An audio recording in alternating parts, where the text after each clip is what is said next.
Licence please. मैं professor Nazrul Hasan, atomic research centre से।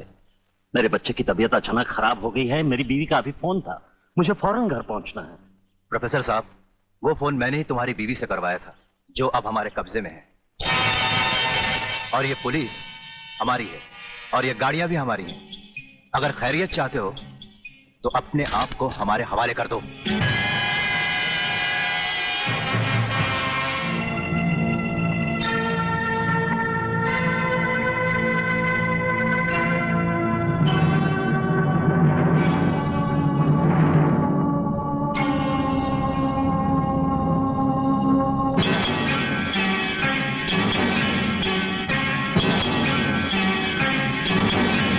कौन हो तुम लोग? प्रोफेसर, जीना चाहते हो तो चुपचाप हमारे साथ चलो।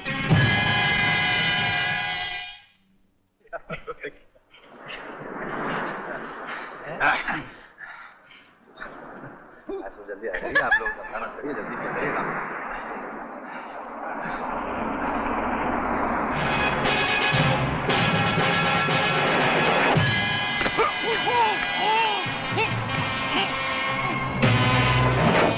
हमारे देश की मिसाइल टेक्नोलॉजी के 3 सबसे बड़े वैज्ञानिकों का दिन दहाड़े अपहरण हो जाना हमारे देश की सुरक्षा के लिए बहुत बड़ा खतरा है और हमारे लिए एक चुनौती। इस चुनौती का हमें मुंह तोड़ जवाब देना होगा। सिर्फ इंक्वायरी से काम नहीं चलेगा, हमें कोई ठोस कदम उठाना पड़ेगा और जल्द से जल्द यह पता करना पड़ेगा कि इस अपहरण के पीछे किसका हाथ है।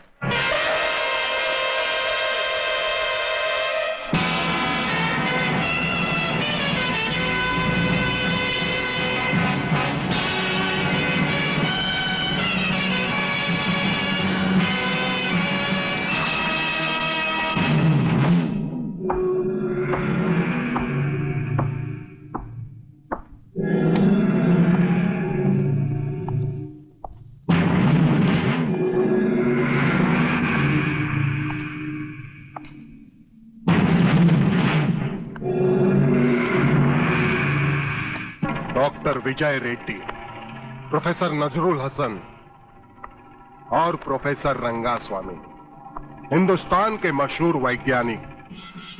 मेरी बात अच्छी तरह से अपने दिमाग में उतार लो। मैं हिंदुस्तान को दोबारा गुलाम बनाना चाहता हूं, इसीलिए मैंने यहां पर मिसाइल बनाने का प्लान तैयार किया है और वो मिसाइल तुम्हें बनाने होंगे।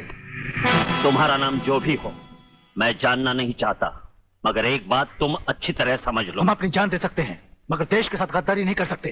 अच्छा, ये बात है तो फिर जान ही दे दो।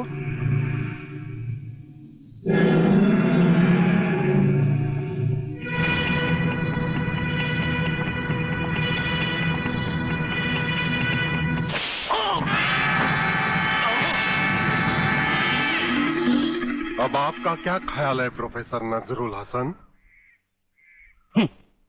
मौत का खौफ दिखाकर तुम हमें खरीद नहीं सकते। मैं इस मुल्क का एक जिम्मेदार साइंटिस्ट हूं और एक सच्चा मुसलमान भी। गद्दारी हमारे खून में नहीं है। ठीक है, तो फिर लिख देते हैं शहीदों की लिस्ट में तुम्हारा नाम भी।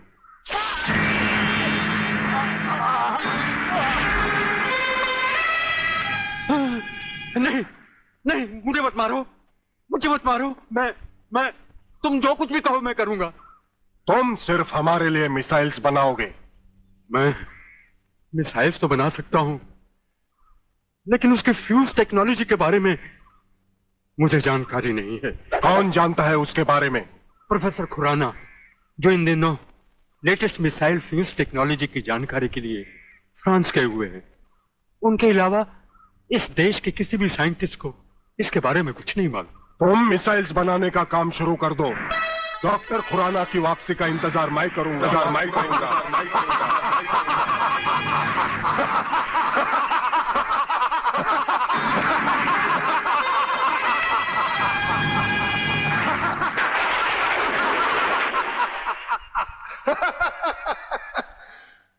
बर्बादी, बर्बादी और बर्बादी। जिस देश में ऊपर से नीचे तक लोग अपने स्वार्थ के लिए जी रहे हो, उस देश का भविष्य बर्बादी के सिवा और क्या हो सकता है?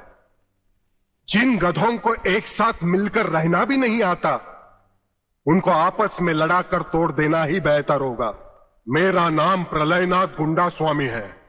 आने वाली 15 अगस्त को इस देश में मैं ऐसा प्रलय लाऊंगा कि आजाद हिंदुस्तान को गुलाम बनाना एक चींटी मारने के बराबर होगा। और गुलामी का मतलब है हमारा हुकूमत, और इसीलिए तो हम इस बार पहले से ज्यादा खतरनाक और लेटेस्ट हथियारों की पूरी स्टीमर लेकर आए हैं, जिससे कि आप इस देश में आतंक फैला सके। Thank you mister Tom. और उन हथियारों और खतरनाक बॉम्बों को हमारे सारे राज्य में फैलाने के लिए हमारे ये एजेंट भी मौजूद है जो बहुत खतरनाक है। क्यों डैडी? हाँ बेटे, कर देते हैं 2-3 महीने में पूरे हिंदुस्तान में नए हथियारों का हंगामा। No problem. प्रॉब्लम है सर। सबसे बड़ी प्रॉब्लम सॉल्व करना अभी बाकी है। आपकी तारीफ। पुलिस ऑफिसर सत्यवादी दुबे, मगर यह सिर्फ नाम का ही सत्यवादी है। इसका काम तो बस पूछो ही मत। यूं समझो कि पगार सरकार की खाता है, लेकिन काम हमारा करता है, वो भी पूरी वफादारी के साथ। ओह, फिर क्या प्रॉब्लम है मिस्टर सत्यवादी दुबे? सर मेन प्रॉब्लम है डीआईजी रुद्र प्रताप चौहान। उसके होते हुए हमारा कोई भी काम मुमकिन नहीं। नामुमकिन को मुमकिन करने का दूसरा नाम रुद्र प्रताप चौहान है वागले। मेरे जीते जी प्रलयनाथ का कोई भी काम होना इम्पॉसिबल है। तुम खबरीलाल को इत्तला कर दो, उनकी हर चाल पर कड़ी से कड़ी नजर रखे। डीआईजी साहब, दुश्मन के साथ साथ अपनी सेहत पे भी जरा कड़ी नजर रखिए। नाश्ता तैयार है, कल की तरह भूल मत जाना जो बिना नाश्ता किए ही ऑफिस चल दिए थे। अरे मैं भूल गया तो क्या हुआ, तुम तो नहीं भूलती ना। अरे तुमने तो ऑफिस में नाश्ता भेज दिया था। अरे भाई, हमारे साहिबजादे कहाँ हैं? 2-3 दिन से दिखाई नहीं देते। एग्जाम्स आ रहे हैं ना, दिन रात पढ़ाई में लगा रहता है। अरे भाई, पढ़ाई तो हमने भी की, लेकिन ऐसी पढ़ाई कभी नहीं देखी। न खाने का होश न पीने का। उसको आपकी तरह पुलिस ऑफिसर नहीं बनना है, उसे बनना है पायलट। और पायलट बनने के लिए पढ़ाई में ध्यान देना बहुत जरूरी है। अच्छा जी, इसका मतलब ये है कि पुलिस ऑफिसर बनने के लिए पढ़ाई लिखाई की जरूरत ही नहीं है, ऑफिसर यूं ही बन जाते हैं, यही कहना चाह रही है ना? अभी जाकर देखता हूँ आपके साहबजादे पायलट साहब कैसे हवाई जहाज उड़ा रहे हैं।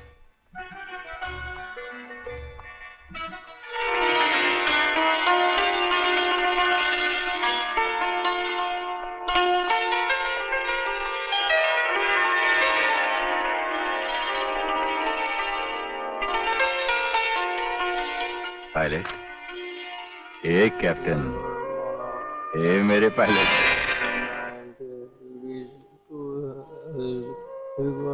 अरे उठ। Good morning daddy. Good morning son. ये भी कोई तरीका है बेटे? ऐसी पढ़ाई तो हमारे साथ पुश्तों ने कभी नहीं की। यही तो हम भी इसे कई बार समझा चुके हैं अंकल, कि आखिर पढ़ाई की भी कोई हद होती है। नहीं यार, मैं भी यही कहना चाहता हूँ। अरे पायलट तो मेरे अंकल मरूम सलीम खान, वल जहांगीर खान, वल अकबर खान भी बने थे, मगर पढ़ाई से ज्यादा उनका ध्यान दूसरी चीजों में रहता था। अब आप ही बताइए अंकल, आप एक डीआईजी हैं, क्या आपने भी पढ़ाई किया? मेरा मतलब देखो बेटे, पढ़ाई लिखाई बहुत जरूरी है, लेकिन सेहत का भी ख्याल रखना चाहिए ना। उठो, नाश्ता करो, चलो। बाय लोग। समझे मिस्टर किताबी कीड़े? अरे संजू, किताबों की ये बोरिंग दुनिया को छोड़ और हमारे साथ रोमांस की रंगीन दुनिया में चल। पिक्चर की टिकटें लाया हूं यार, और वो भी श्रीदेवी